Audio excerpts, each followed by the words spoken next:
everyone, Pam here. In today's video I'm going to be talking about Among Us. I decided to put this video together to help other people that have a problem forgetting in the game and have imposter anxiety. These are the two problems I have and I wanted to share how I overcame them. Well, almost. I still have anxiety with being the imposter, but I'll let you know how I deal with it. A little bit about the game first. You are a member of a crew in space trying to get home, and there's an imposter, or two or three, among you. You have to get tasks done while trying not to get killed, and figuring out who killed when a body is reported, or if you find the body. There are 3 maps: the Skeld, Mirror HQ,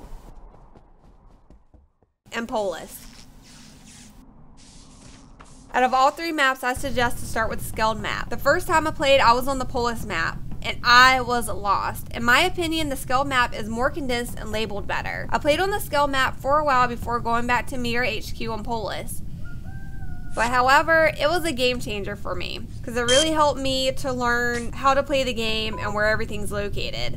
However, if you like one of the other maps better, that's okay. These tips can be used for any of the maps. There's a map button in the upper right corner that tells you where you are, where your tasks are located, and you can see that all the rooms are labeled and where the rooms are located. On the left side of the screen is the word task. If you click that, your tasks are going to come up. These are tasks that you have to perform during the game.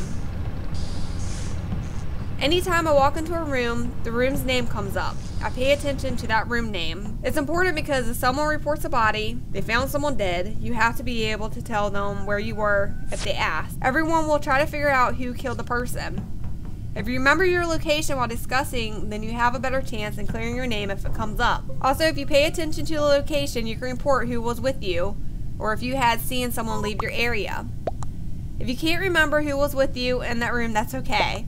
In the beginning, lots of times I couldn't remember who was with me. If I'm not sure who killed the person, a lot of times I would just type in skip to say I skip. I'm not going to vote anybody. However, if someone is really convincing that it was so-and-so that killed, I might vote that person too. In the beginning, while playing on the Skeld map, I would take a certain route. I usually would head to the mid or go by it. I will go through the storage, into electrical, then through the engines and reactors, passing security. Go down the hallway, past med bay, into the cafeteria, and go into the other side of the map. On the other side of the map, we have weapons, navigation, shields, O2, and communications.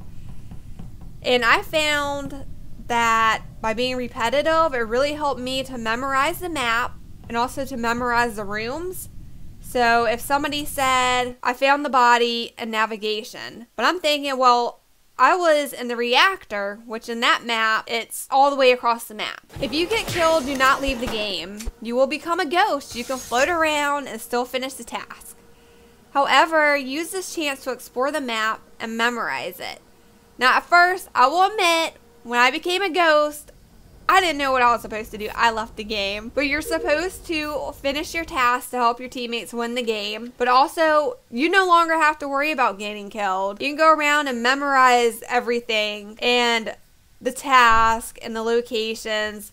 I would just use that time for your advantage. These were all things that I did to help me memorize the map and figure out what I was doing because I was getting lost. Now it's time for the imposter anxiety. At first, I hated being the imposter, but it is part of the game, so you need to learn how to play the imposter. But yeah, I kind of freaked out because I was like, oh my gosh, what am I supposed to do? How am I supposed to kill all these people? Imposters have an icon that has kill and sabotage in the lower right-hand corner. You'll also have fake tasks to do, which is located where the normal tasks are. First of all, when you play the imposter, if you go to do a fake task, usually if somebody has a real task, the green bar goes up and that shows that they've done a task, they've finished it. People actually like to stand there and watch you while you do your task. Sometimes they might be suspicious. I really haven't had too much of a problem with faking tasks because I like to go where there are several people, and then I might hit like the sabotage button and sabotage something. When you sabotage something, then everybody has to go to wherever it is to go fix it. But the thing is though, nobody's going to notice whether or not the task was done or not, because they're not going to really pay attention to it. With the imposter, you have a kill icon down at the bottom, and you'll see that it'll have seconds. It depends on the host of the game how long they want the cooldown to be for it. So if you kill somebody, you can't just kill another person right after. You have to wait for it to cool down. So that means run away from the body, because you don't want anybody to know it's you. The other thing is, if you go into the vent, your cooldown time stops. So when you get out of the vent, it'll start up again. And this also happens when you're sabotaging. Then you'll have a cooldown period. I like playing with 2 imposters. I feel as though this takes off a lot of pressure of just being the only imposter, because I feel like it's just too much for one person to be the imposter. I guess if you're really good at it, then you probably have no problems with it, but I really need another imposter. If you happen to find the body that the other imposter killed, then you report it. Tell everybody where it was at. Sometimes you get people to side with you if you walk in on the body at the same time as a non-imposter. I have never thrown another imposter under the bus, but I don't throw myself either. I try not to give myself away. And I've never had another imposter throw me under the bus either. I'm sure it's gonna happen, but it hasn't happened yet. I try to remain neutral during the discussion, and I hope that the other imposter stays on as long as possible, because sometimes they do leave, like they get kicked off or they just leave. I have had it before where I've killed somebody and the other imposter got blamed for it, and then vice versa. That does happen. If you kind of go off and do your own thing and kill somebody and then go join another group and sabotage something, that helps cover up the body and people won't suspect you as fast.